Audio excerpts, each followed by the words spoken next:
Urvesvaha Tetsavitur Vidit In Menikul Dimahi Dyona Prachotayat. Hare Krishna,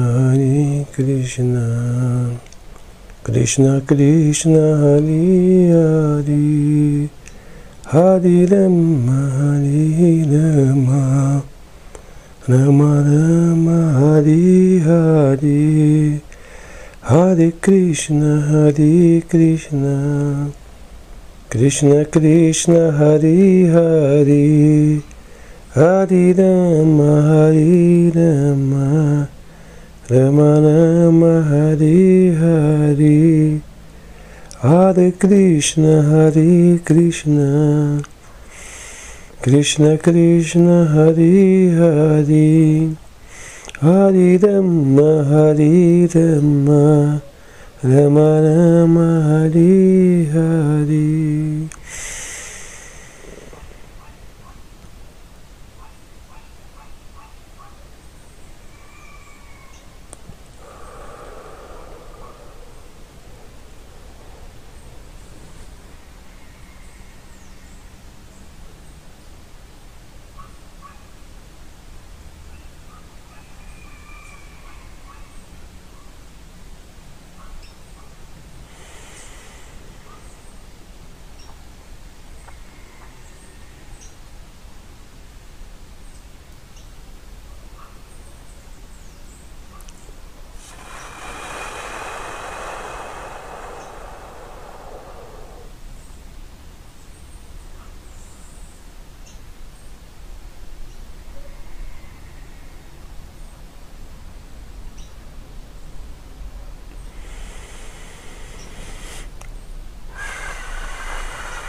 Ok, vamos então cumprimentando a todos, né, que estão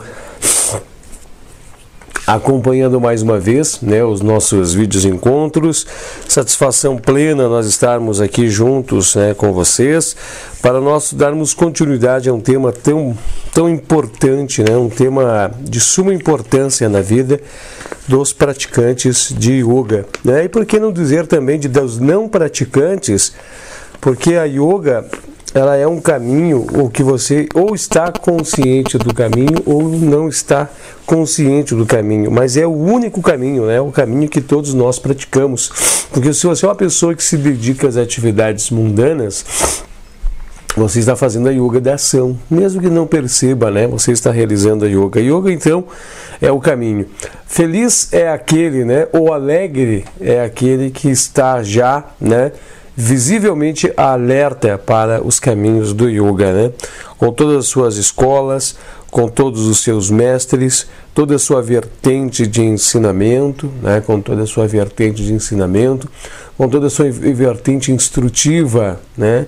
E com toda a sua vertente, né, de maximização, né, de todo o conhecimento que nós possamos ter aí, expansivo, né, de nossa consciência. Então, o caminho do yoga é um dos caminhos mais magníficos, mais belos, a serem não somente conhecidos, mas serem traçados, palmilhados, né, a serem eles caminhados, direcionados por aqueles que são pessoas despertas, né, são grandes yogis que estão despertos, né, para o caminho a ser traçado, caminhado. Feliz é aquele que está desperto e caminha com alegria e bom grado, né, sempre com a sua espada em punho, a sua espada em pé. Nós estamos falando do Sutra de número 41 e nós, na primeira parte desse vídeo, né, a parte 1, a primeira estágio do vídeo, a gente tentou trazer um panorama, né, trazendo um panorama, paradigmas, trazendo posições, trazendo colocações muito práticas antes de adentrarmos a parte teórica, né. A gente fica muito envolvido em querer trazer para vocês um conteúdo, né, que realmente traga muito ensinamento ensinamento prático para que não fique aquelas distorções, né, achismos, distorções, para que possa filtrar o máximo possível e lhe entregar de verdade o que é muito útil, além de útil, necessário, né, para você trilhar esse caminho, né, para você seguir o caminho do yoga. Então nós tentamos, ao nosso modo, nessa primeira parte, fazer um resumo, né? Um resumo prático das coisas que nós vamos estar falando aqui. Nós tentamos, né? A gente não sabe se teve sucesso, mas o objetivo do vídeo era tentar trazer para você o introdutório do Samadhi, né? Do Samadhi. Nós falamos para você, né, de que nós temos que concentrar nossa mente em algum ponto fixarmos, né? Fazemos a concentração. A partir do momento que nós realizarmos essa concentração, aí já conseguimos então a contemplação, que é esta fusão da mente, né, com o objeto que se quer conhecer. Daí nós temos 3 pontos nisso aqui, nesse estágio, né? Nós temos o conhecedor, aquele que quer conhecer. Nós temos no entremeio o conhecimento, né? O conhecimento, que é a lei, né? A lei de tudo aquilo que aquele objeto compreende, né? Como suas leis, o conhecimento. E nós temos o conhecido, né? Que daí é o próprio objeto. Existe um caminho nesse entremeio, né? Nós também comentamos, né, aos nossos assistidores, né, os telespectadores, que nós temos muitos defeitos para poder chegar, né, no Samadhi em si, para nós estarmos no estágio de Samadhi, né? Nós temos imperfeições corpóreas que nós temos que estarmos afinando-as, né, com o que o yoga nos pede. Aí tem exercícios, né, para o corpo, temos asanas, nós temos pratyayaya, né? Nós temos também pranayama, que é os exercícios respiratórios, tudo isso para poder fazer a acomodação desse corpo. Nós temos yama e niyama, que vem tratar já, né, do nosso lado emocional, vem bater de frente com o nosso próprio ego, vem bater de frente com as nossas próprias questões, né, envolvendo propriamente dito uma linguagem muito prática, né, para você entender. Ela vem tratar justamente desse lado, né, do quesito alma, né, do quesito da tua alma. E nós temos, né, esse lado de autoentrega, que quebra todos esses grilhões, né, passa por cima de todos esses grilhões, arrebenta esses grilhões, né, para que nós possamos dar o último passo, o último pulo, que é chegar a esse estágio. Nós vamos fazer o seguinte, é serenarmos a nossa mente, diluirmos, né, o nosso ego, desvanecermos os nossos desejos. Nós temos que entrar num estágio de sintonia com todas as leis do organograma celeste, cósmico, para que nós possamos, a nossa mente, né, ela estar num estágio de calma, tanta tranquilidade, que ela virará um espaço em branco, né? Um espaço em branco, e esse espaço em branco fará com que nós não tenhamos praticamente nada de nosso ego, totalmente diluído, mas que a partir deste momento, quando nós estamos em nada, nós somos o tudo, né? Nesse jogo cósmico. Então, quando nós não somos o nada, quando nós perdemos a nossa essência, quando nós vermos que realmente que isso aqui é só uma maquinária, só um corpo, que nós somos algo maior que tudo isso, nós somos o espírito que anima tudo isso. Então, quando nós atingirmos essa plenitude, não simplesmente teoricamente falando, quando nós sermos isso, quando nós sermos aquilo que nós estamos aqui falando, aí nós vamos estar num estágio de plenitude, que é esse estágio, né? Esse estágio de Samadhi. É o ponto onde não há mais barreiras entre o conhecido, o conhecimento, né, e o conhecedor, né? Não há mais barreiras. E essa barreira não é mais perguntas e respostas, é uma fusão. Ocorre-se uma fusão de tudo. Então não há mais perguntas referente àquele que objeto você está praticando se me ama, não há mais respostas, não há mais dúvidas, porque tudo é fundido num estado só. Então absorve-se todo o conhecimento referente àquilo que se quer buscar. É algo que está muito aquém, muito acima, muito longe do entendimento humano. É algo que está muito fora das fronteiras do que o ser humano de seu humano, com a sua ciência, leva como uma crença. Se você hoje questionar, perguntar para quem trabalha com esse lado das exatas, ele dará muita risada sobre isso, né? Porque foge do caminho das exatas, das ciências exatas, isso foge de tudo que você pode dizer, mas é um caminho que há grandiosos mestres que traçaram, há grandiosos mestres que servem de lição, que já percorreram esse caminho e mostram que o caminho funciona, que o caminho dá certo. O estágio o Samadhi em si, ele é compreendido de diversos estágios, né? O Samadhi em si, ele é compreendido de diversos estágios. Nós podemos dividir em dois, né?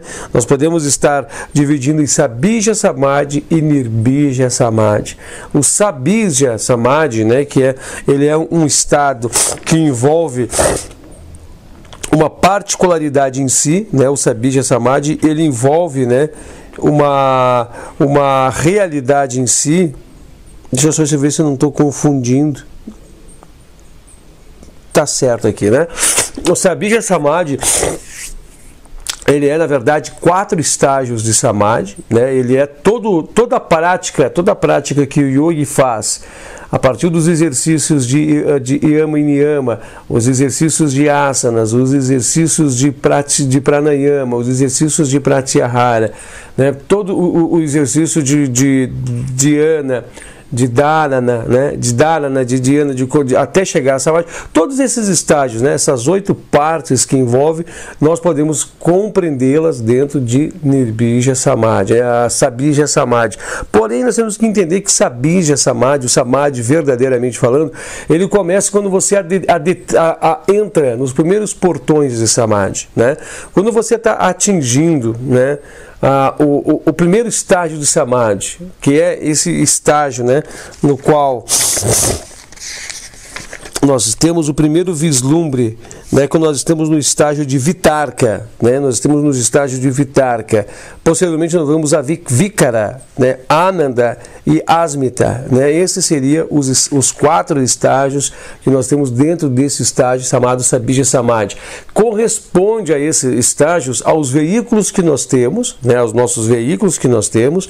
Aí entra, né, o nosso corpo astral, o nosso mental inferior, o nosso mental superior e o nosso lado, né, espiritual. Corresponde, eu não sei se eu fiz bem corretamente as ligações, mas corresponde aos nossos próprios corpos, né, aos nossos próprios corpos, cadenciadamente, que tem associação e ligação também com os 4 corpos cósmicos, né, com os 4 estágios, os primeiros estágios dos 7 corpos cósmicos. Aí quando nós chegamos a esse estágio, né, nós chegamos a esse estágio mais elevado, nós vamos perguntar: como eu posso fazer para evoluir mais? Ou como eu vou fazer para continuar a evolução até diluir diluir toda esta ilusão que há em meu meio, que eu posso dar o salto para atingir a última realidade, a realidade de todas as realidades. Aí entra, né, o outro estágio, que é o estágio de Nirbija Samadhi, que é o estágio, né, de um Samadhi sem semente. O que significa Samadhi com semente? Porque nós vamos estar concentrando a nossa mente em um ponto. Este ponto, este algo, esta coisa, este princípio, qualquer coisa que venha ocupar a mente, que é um pratyahara, né, é um pratyahara na nossa mente, qualquer coisa que nós vamos estar ocupando a nossa mente naquele exato momento, o nosso campo de mental naquele momento, seja uma forma matemática, seja um desenho, seja uma forma, uma não forma, qualquer coisa que ocupe, né, ali dentro, naquele momento, é uma semente, é algo que nós utilizamos. E o objetivo é fazer o que, então? Fazer com que toda a nossa consciência dirija-se para aquele ponto, foque-se somente naquele ponto e funde-se com aquele ponto.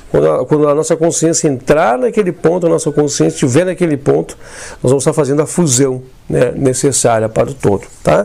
Eu acho que nós conseguimos assim, não com palavras belas, não com palavras bonitas, não com palavras teóricas, né, não também com palavras que vêm explicitar o tema de tom muito científico, mas palavras bem práticas, né, que vêm explicar a um modo muito grosso, o que é o caminho que empreendemos compreende o Samadhi. O que é importante nós também ficarmos cientes de que nos próximos encontros, Patanjali ele vai descrever dois estágios, né? Como é que funciona uma compreensão de dois estágios, que é o Vitarka e Vikara, né?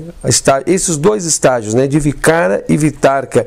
Como é que eles funcionam? Ele não está explicando o que é estar nesses estágios, porque é impossível. Você vai só entender o que é estar nesses estágios, estando lá. Mas eles apresentam-nos para nós, né, teoricamente, através da descrição do Sutra, ele tenta apresentar para nós o que é esta diluição, né, o que você tem que fazer, né, o que é essa decomposição, o que você vai decompor já nos primeiros para chegar e compreender esse primeiro estágio. Então é muito belo, né? Para você trazer. E depois ele não dá a continuidade, a abertura dos outros estágios, mas ele diz: o que você aprendeu hoje, você pode seguir esse caminho, que este é o caminho para as chaves para os próximos estágios, tá? Eu acho que era isso, e acho que o importante agora é nós irmos à leitura do Sutra de número 41. Acredito eu que já não tem mais nada a nós falarmos. Eu acho que já ficamos até redundante até esse ponto, mas eu acho que não tem mais nada a falarmos. Por que falar tanto, enrolar tanto assim? A gente fica tão temeroso, né? Nós que estamos sempre gravando os vídeos, nós que estamos montando, né, esses vídeos, a gente fica tão temeroso em não conseguir, né, entregar para quem está assistindo as coisas que eles têm de compreender. Então a gente fica muitas vezes até mesmo de forma redundante, a gente pede até desculpa por isso, né, por ficar tão falhas, tão errôneos, né, nesse sentido. Então nós vamos agora passar já de imediato a leitura do Sutra de número 41. Vocês lembram que o Sutra de número 41, ele, na sua transcrição feita por Taimini, ele quer dizer isso aqui, ó.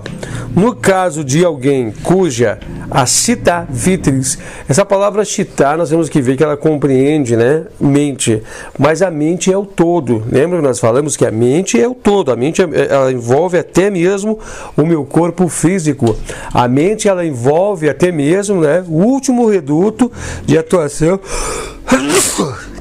Desculpa, gente. A mente ela envolve até mesmo o último reduto de atuação do raciocínio, né? A mente ela subdivide-se o lado mental com o espiritual, porque a mente, o que é a mente? Ela é o entremeio entre o corpo e o espírito. Então ela vai em todas essas cavidades muito profundas, né? Então está tudo isso. E vitri é as modificações da mente. Nós temos que compreender que nós já estudamos as modificações da mente. Nós estudamos as modificações da mente no plano físico. Há modificações mentais em outros planos também. Toda onde a mente está atuando, ela tem que estar interagindo, ela tem que estar interagindo com algo. E para interagir, ela tem que modificar-se. Tá? Então nós temos que parar as modificações da mente. Quando elas forem, aqui fala quase completamente eliminadas, ela não está dizendo que elas foram eliminadas 100%. O que vai acontecer? Vai ocorrer uma fusão completa ou uma absorção recíproca, um casamento, né, do conhecedor, do conhecimento e do conhecido, no caso de uma joia transparente. Essa joia transparente, nós já vamos entrar, vai entender o que é, porque o Time magistralmente ele traz, né, uma analogia envolvendo uma joia transparente colocada sobre uma folha de papel. É magistral essa colocação e nós vamos estar fazendo a leitura também. Vamos lá então, acho que já não há mais nada a se falar a não ser ler, né? Vamos lá então, vamos fazer a leitura. Sessão de número 1, Sutra de número 41, que diz assim: no caso de alguém cujas Chitta Vitris forem quase completamente aniquiladas, ocorre a fusão ou completa absorção recíproca do conhecedor, do conhecimento e do conhecido, como no caso de uma joia transparente colocada sobre uma pedra colocada sobre uma superfície colorida. Não é pedra, não, perdão. Seguindo. Por muitas razões, este é um dos sutras mais importantes e interessantes do livro. Primeiramente, ele projeta luz sobre a natureza do Samadhi, como talvez não o faça em nenhum outro sutra. Em segundo lugar, faz com que sejamos capazes de obter a visão interior da natureza, da consciência e da percepção mental. Muito interessante isso, olha aqui, ó. Uma certa visão interior da natureza, do campo natural, da natureza da consciência, então, ou seja, o campo natural da consciência e da percepção mental, a cognicidade das coisas, né? É muito bonito você estudar sobre cognição, né? A cognicidade. Os instrumentos me trazem as informações, mas o que percebe, né? O que me traz a imagem, a visão, a lado cognoscível é a mente. Quando a gente compreende o que a gente está vendo, é a cognitividade, né? Exemplo, eu estou vendo uma bicicleta, tem uma bicicleta ali, eu estou vendo uma bicicleta. Como eu cheguei a essa constatação que eu estou vendo essa bicicleta? Isso é o lado cognoscível. Eu cognosciviei, né? Se é que existe essa palavra, mas eu vi a bicicleta. Seguindo por aqui. Por último, fornece uma chance do modus operantes de muitos poderes exercidos pelo yogi. Essa palavra poder, ela está tão destoada, utilizada no mundo do campo do yoga, né? Tão destoada. Eu gosto de usar como perfeições do arquétipo, né? São as nossas verdadeiras perfeições que nós perdemos, né? Que nós perdemos o nosso lado angelitude, o nosso lado herói, né? O nosso lado de deusificação, vamos dizer assim, mas aqui dá uma sensação de poder, dá uma sensação que nós vamos ser maior que os nossos irmãos, que esses poderes, né, algo para se usar como se usa em um livro em quadrinhos, um gibi, algo assim, né, um filme que mostra um herói. É totalmente distorcido isso. Eu gosto de usar perfeições, né? Eu gosto de usar perfeições. Ela está muito carente hoje, ela tá carentinho, né? Ela virou mãe esses dias atrás, aí levou o filhote dela para esconder onde não sabe aonde, porque muitas crianças ao redor, então ela saiu, né? Tá bastante carentinha, fica aqui, tá com frio também. Aqui no sul é incrível, né? Vocês viram que eu sempre fico corizando, né? É que aqui no sul, os vídeos eu gravo todos os domingos de manhã. Então aqui no sul esse horário ele é temperaturas bastante baixas, né? Nós temos sempre temperaturas baixíssimas nos domingos, e a umidade muito alta pelas manhãs, né? Ainda mais que a gente reside aqui na Serra Gaúcha, então é muito frio.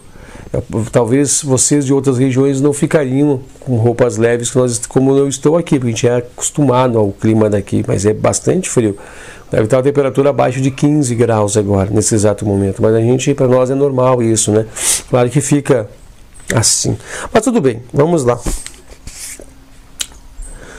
Se temos de compreender o significado subjacente do Sutra, né, o significado realmente desse Sutra, devemos primeiramente recordar a concepção filosófica do qual ele é baseado. De acordo com a concepção, o universo manifestado é uma emanação da realidade última e seus diferentes planos visíveis e invisíveis pode ser considerados como formados por uma espécie de condensação progressiva ou involução da consciência.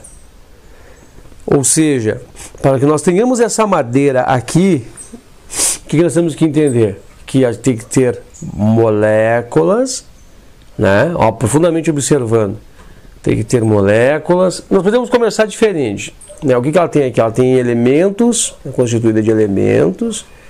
Esses elementos estão aqui agrupados, esses elementos estão reunidos. Há uma lei que estabelece para que isso ocorra, né? Há grandiosas leis atuando em tudo isso. Esses elementos eles poderiam ser resumidos aqui. Tem aqui, nós temos ar, nós temos terra, nós temos fogo e nós temos água. Aí você vai perguntar, aonde que está a água aqui na madeira? Talvez não esteja numa proporção que a água sobressai-se, né? Fique mais sobressalente. Talvez aqui a terra esteja numa solução, o elemento terra e todos os seus subdivisões estejam aqui sobressalentes, mas que todos os elementos têm que estar aqui juntos, jungidos em escalas menores, isso tem que estar. Eu posso afirmar para você que o fogo está inserido aqui. Quando nós temos a energia circulante dentro de cada átomo que aqui gira, esse átomo o que é? Não é a energia, esse átomo não é o lado logístico da coisa, não é o fogo que não queima, o fogo vivo que não queima. Então está tudo aqui dentro. Então, ou seja, quando nós observarmos essa madeira, observarmos que ela é constituída desses elementos, fazemos a decomposição e vemos que ela tem um arquétipo para determinar que madeira é madeira e que em espiritual ela tem sua posição dentro do corpo acástico, que ela tem que ser tirada de algum lugar, ela foi constituída de algum ponto, ela foi retirada de um lugar de dentro do espaço, da não forma para se transformar em forma. Então a gente vê que ela é uma manifestação, ela é manifestada através de uma emanação de uma realidade última. Este último princípio, esse princípio mais elevado, esse princípio que a define, esse princípio que faz com que a madeira aqui seja madeira, todas essas leis, né, todos esses princípios criados, todo esse algo que é abstrato, mas que realmente é o fundamento da coisa, esta é a realidade última. Em seus diferentes planos visíveis e invisíveis, podem ser considerados como formados através de uma espécie de condensação progressiva, no caso qual uma involução conscensional, né? Porque quanto mais nos adentrarmos para dentro do que nós estamos simplesmente aqui, mais leis, mais conhecimento nós vamos adquirir, mais como diz aqui, mais, deixa eu pegar aqui, mais conhecimento, né? Mas o todo nós vamos estar sabendo, e nós vamos estar sendo senhores dessa maneira, nós vamos assenhorarmos de todo o conhecimento que ali tem. Então qual é o objetivo? O objetivo é fundir, se eu fundir minha consciência com isso aqui, eu seria a pessoa que terei todo o conhecimento científico mais elevado e depurado do planeta, né, de tudo o que é madeira.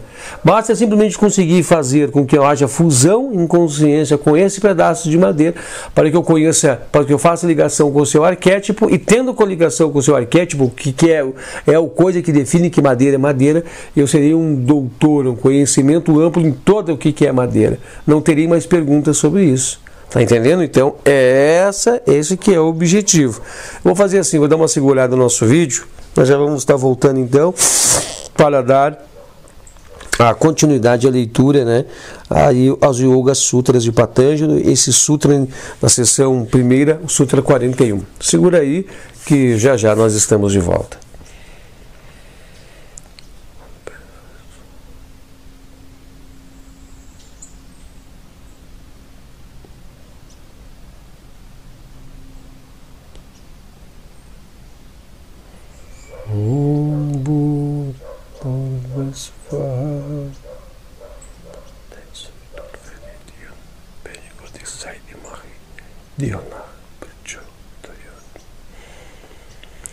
Ok, retornando. Então, sem muitas delongas, né, nós vamos já retornando ao nosso assunto e dando continuidade dele, né?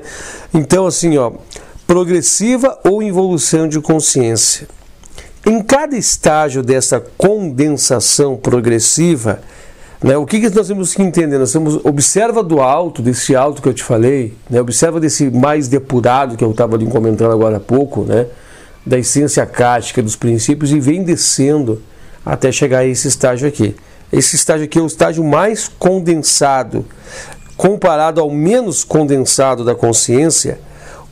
Deixa eu pegar aqui. Em cada estágio da condensação, relendo de novo, né? Em cada estágio da condensação progressiva, é estabelecido um relacionamento subjetivo-objetivo entre os aspectos mais condensados e os menos condensados da consciência.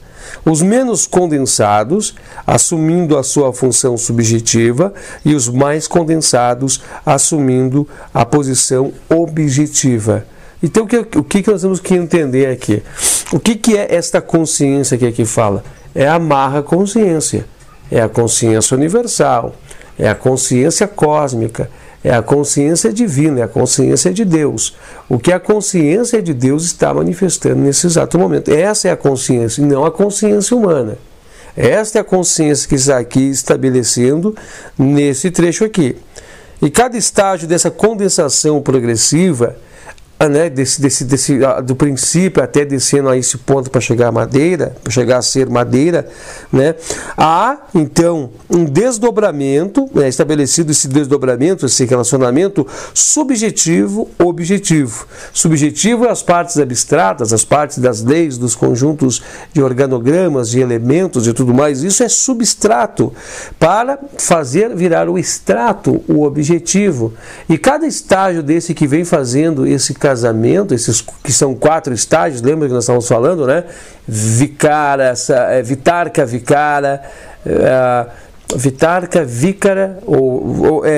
né? Vicara, aí vem, vamos pegar aqui já para não precisar ter confusão, aí vem Ananda e Asmita, né? Esses estágios, que são os 4 estágios que vem o subjetivo, objetivo, subjetivo e objetivo para chegar até aqui.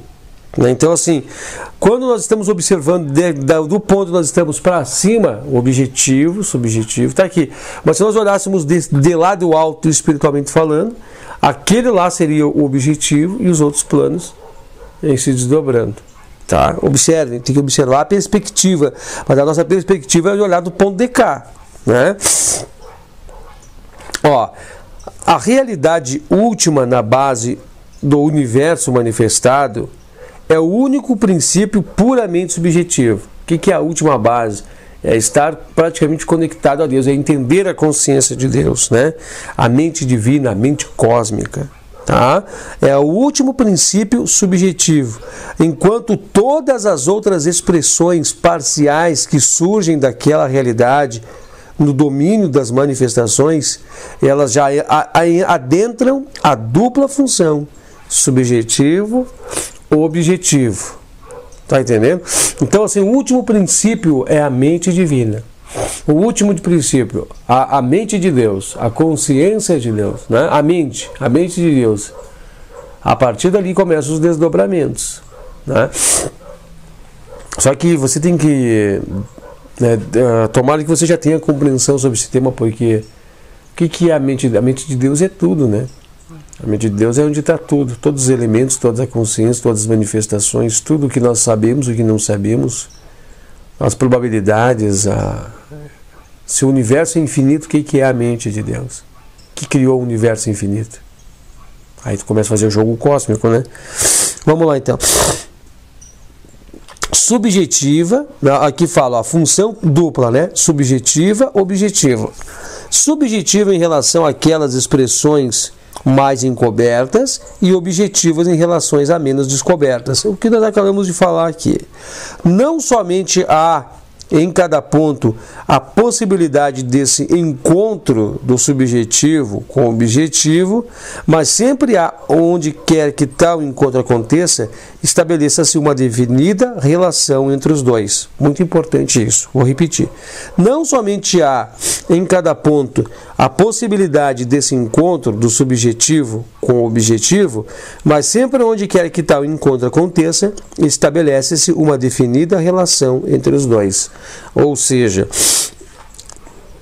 tudo está interconectado, tudo é interligado, de um modo, né, de um certo modo. Tudo é interconectado. Você vai dizer, o que tem a ver com você que está do outro lado? Nós estamos interconectados dentro da mente cósmica. Nós estamos interconectados. Eu dependo de você como você depende de mim. Os meus resultados influenciam você. Os seus resultados me influenciam, né, aqui do outro lado. Observa nossas funções culturais, observa a nossa questão social, observa os nossos valores. Tudo isso, né, nós estamos então interrelacionados, nós estamos interconectados. E nós temos esse campo, né, subjetivo, objetivo. Subjetivo lá das coisas mais espiritualizadas, objetivo, plano material propriamente dito. Aqui está dizendo assim, ó, sempre que isso acontece, há uma relação entre os dois. O que é a relação entre os dois? É a lei. A lei que nos estabelece-nos o contato. Lei do karma, a lei que faz com que exista, exemplo, a gravidade, o conjunto de leis. Aí o conjunto de leis é infinito. Né? O conjunto de leis é infinito que estabelece o relacionamento entre nós. Né? Esse conjunto de leis, ele é infinito. É até complicado nós tentar parar para imaginar agora, porque nós podemos dizer muitos desses. Então, aí o que acontece? O que é o conjunto de leis? É o conhecimento. Conhecimento é saber de tudo o que faz e eu e você está interconectado. Então eu sou quem está buscando conhecer isso nesse lado. Eu sou o conhecedor. No nosso entremeio existe todo esse conhecimento, todo esse campo. Aí eu chego até você, que é o conhecido, que é o meu objetivo, né, de busca. Então nós estamos de certo modo todos relacionados. Nós estamos tudo interconectados. Nós estamos todos nós em uma cadeia. Nós estamos todos nós dentro de um algo, de um só. Nós somos uno, dentro de uma consciência única. Então nós estamos interconectados e relacionados dentro dessa grande consciência. E como se opera os desdobramentos dessa consciência até chegar nos planos mais densos, que é o plano que nós estamos. Subjetivo, objetivo. Subjetivo, objetivo. Vamos seguir aqui. Não somente A, tá? Já lemos isso aqui. Tá, não somente há em cada ponto a possibilidade desse encontro, mas sempre que tal encontro aconteça, estabelece-se uma definida relação entre os dois. Olha o complemento aqui, que bacana. Assim, o universo manifestado não é realmente uma dualidade, mas ele é uma triplicidade. Daí toda manifestação de realidade, em qualquer nível ou esfera que aconteça, ela se dá por 3 aspectos. Esses 3 aspectos correspondendo os lados subjetivo e objetivo da manifestação, é a relação que deve existir entre eles. Essas relações que estão sendo referidas no presente sutra como, aqui fala em sânscrito, né? Grahana e Grahiha, né? Grahiha ou Grahia, ou Graia, né? Depois eu vou mostrar para vocês ali as palavras. E podem ser traduzidas como conjunto de palavras tais como conhecedor, conhecimento e conhecido, ou cognoscente, cognição e cognoscitivo, ou ainda percebedor, percepção e percebido. Né? Olha então aqui, então existe uma triplicidade no universo e não uma dualidade. Eu vou tentar ver se aproximo as palavras. Deixa eu ver, elas estão ali assim, ó, um pouco acima ali, ó, no final do parágrafo, isso ali, pronto, tá? Então o que nós temos que estar observando, o que nós temos que estar vendo, né, nessas palavras, o que nós temos que estar percebendo ali? Então que todo o universo, todas as coisas, elas se baseiam em 3 pontos. E é incrível de ver, você já percebeu que um banco, para ser banco, é um banquinho de se sentar, para ser um banquinho de sentar, ele tem que ter 3 pontas, no mínimo para poder se sustentar em pé.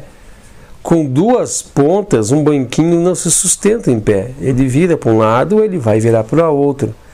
Nós observamos hoje, né, que um automóvel ele tem 4 pneus, né?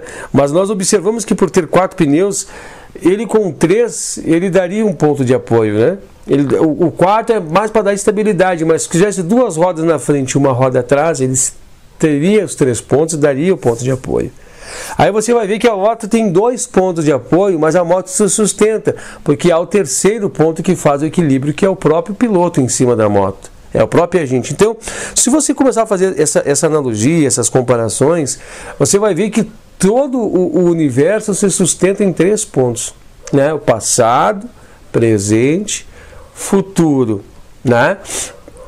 Então assim, ó, entre um lugar que eu estou indo, o que a gente vê? A gente vê 3 pontos: o local onde estou, a distância a ser percorrida e o local aonde eu quero chegar. tudo é 3 pontos. Olha o nosso corpo, nós somos corpo, alma e espírito. Não estou resumindo, mas então podemos dizer corpo, matéria, corpo, né, no entremeio, né, o corpo entre a matéria, e um corpo entre o espírito e o corpo espiritual propriamente dito. Tudo é 3 pontos. Pode fazer esse jogo, pode fazer essa análise que tudo é 3 pontos. Aí você vai dizer assim, mas peraí, eu posso fazer uma observação e chegar à constatação que tem fatores que são apenas 2 pontos. Aí o terceiro ponto é a lei que está no meio, né? O terceiro ponto que está no meio é a lei. Aí você vai dizer assim, mas o Sol, né? O Sol, ele é uno. Ele não tem... Qual é o outro ponto do Sol, né? Nós podemos pensar da seguinte maneira. O Sol, né, para existir, ele tem que ter o seu contrapoio, o não-Sol. O que é o não-Sol? O não-Sol é o próprio universo no qual ele está inserido. Então é a sua luminosidade e a não-luz. O que está no meio disso aí? A lei que separa os dois. Então é 3 pontos. O Sol é um elemento único, né? Mas para ser um elemento único, ele tem que ter essa dualidade do não-Sol, positivo e negativo.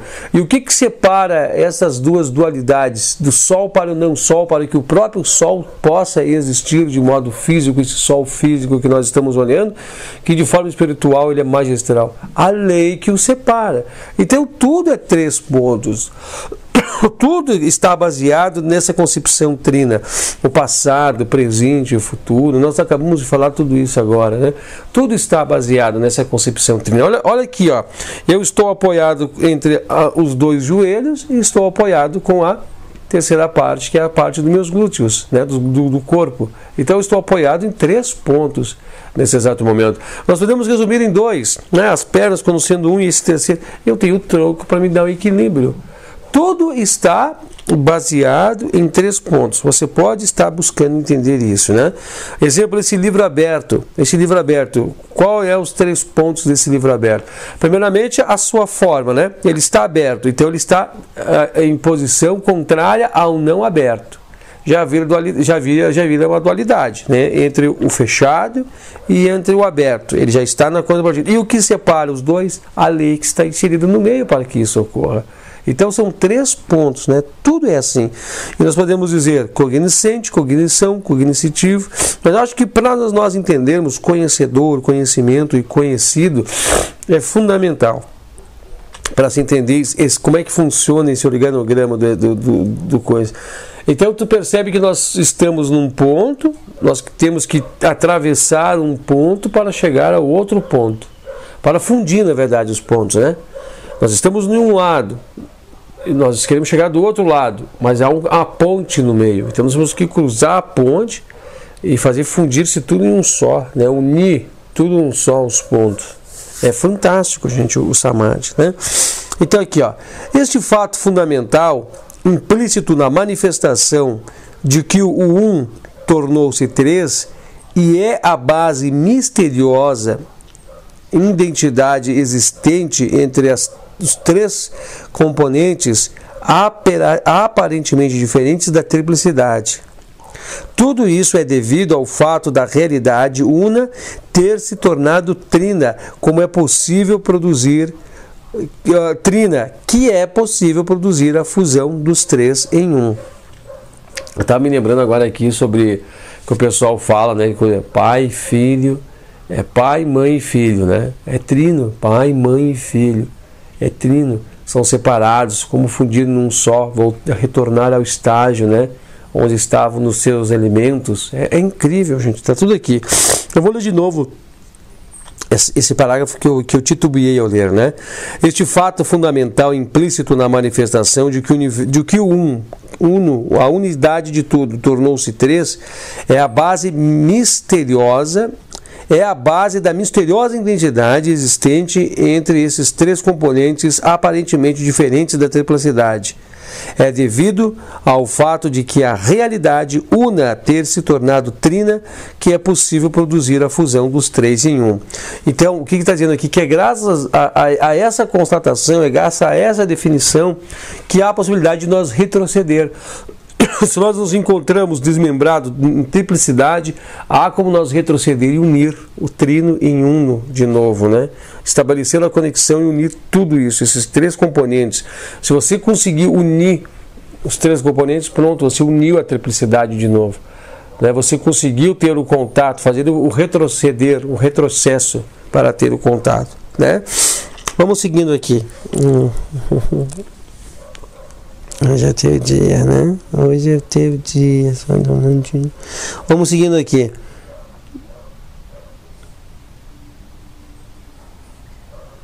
Esse tipo de fusão é a técnica essencial do segredo de Samadhi, podendo ocorrer em 4 diferentes níveis de consciência, correspondendo aos estágios de Samprajñāta Samadhi: Vitarka, Vikara, Ananda e Asmita.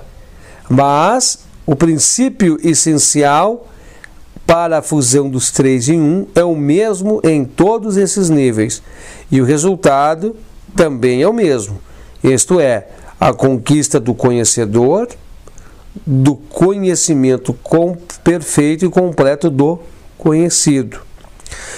Antes de prosseguirmos com a análise desta fusão nos diferentes níveis, consideremos em primeiro lugar uma analogia utilizada muito a propósito por Patanjali para familiarizar o estudante com a natureza essencial do Samadhi.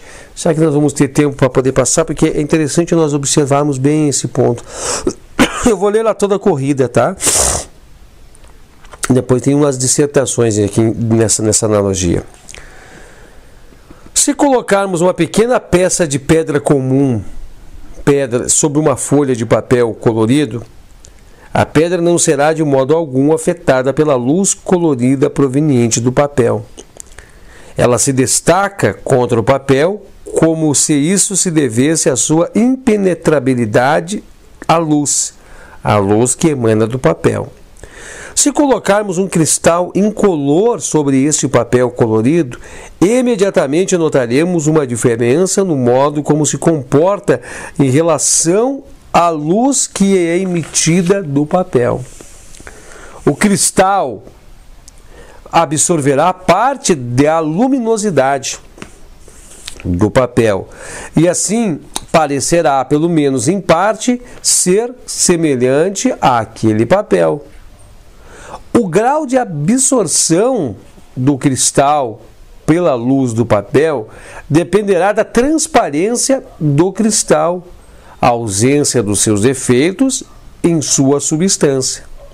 Quanto mais perfeito for esse cristal, mais completamente deixará passar a luz do papel e maior será a sua semelhança com o papel colorido.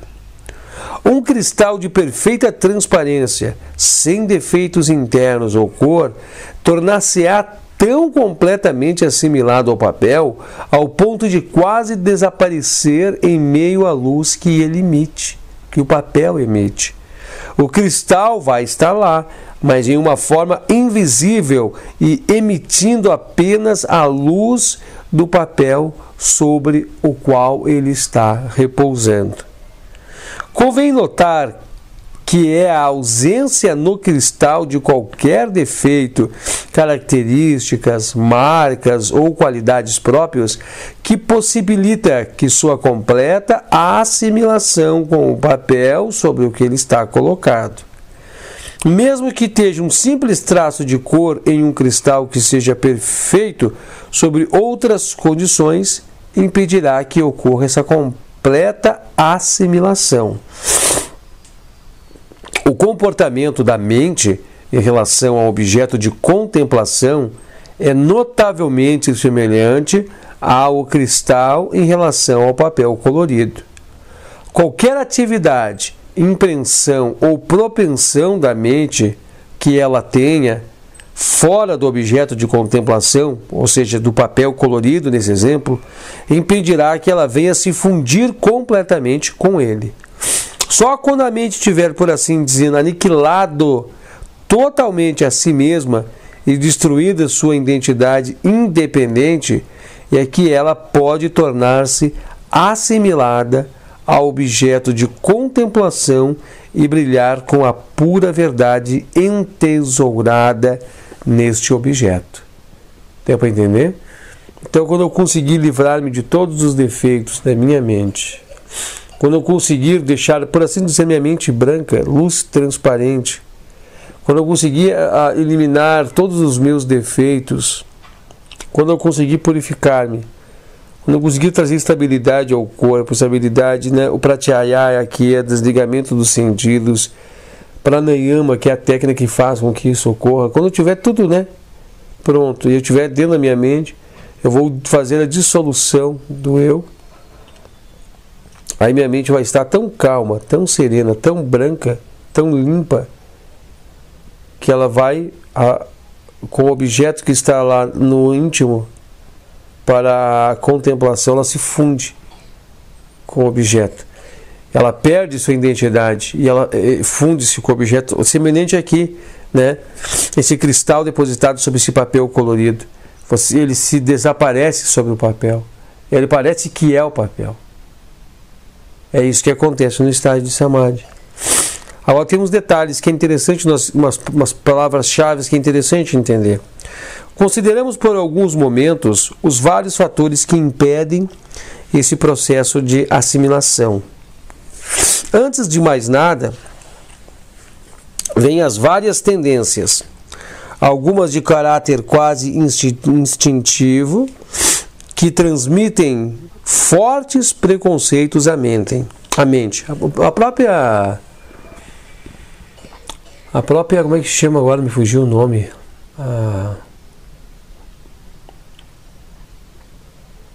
Não era essa palavra, tá? Mas os próprios agregados que nós temos mentais já nos trazem muito movimento à mente. Consideramos por algum momento os vários fatores que impedem esse processo de assimilação, de a mente, né, entrar nesse estágio. Antes de mais nada, vêm as tendências, alguma de caráter do instinto, instintivo, que transmitem fortes preconceitos para a mente e fazem com que ela flua natural e poderosamente em certas linhas predeterminadas. Né? Uma mente que ganha vida, uma mente que está sempre acelerada. Tais tendências não são, por exemplo, o desejo de acumular posses, de permitir todas as espécies de prazeres, atrações e repulsões derivadas dos vários tipos de desejos. Elas são propensas a projetar na mente imagens mentais e tentações conforme sua própria natureza. Aqui está dizendo assim, para eliminar essas tendências. Com a prática de Yama e Niyama e Vairagya, procura-se eliminar da mente do iniciante todas essas tendências.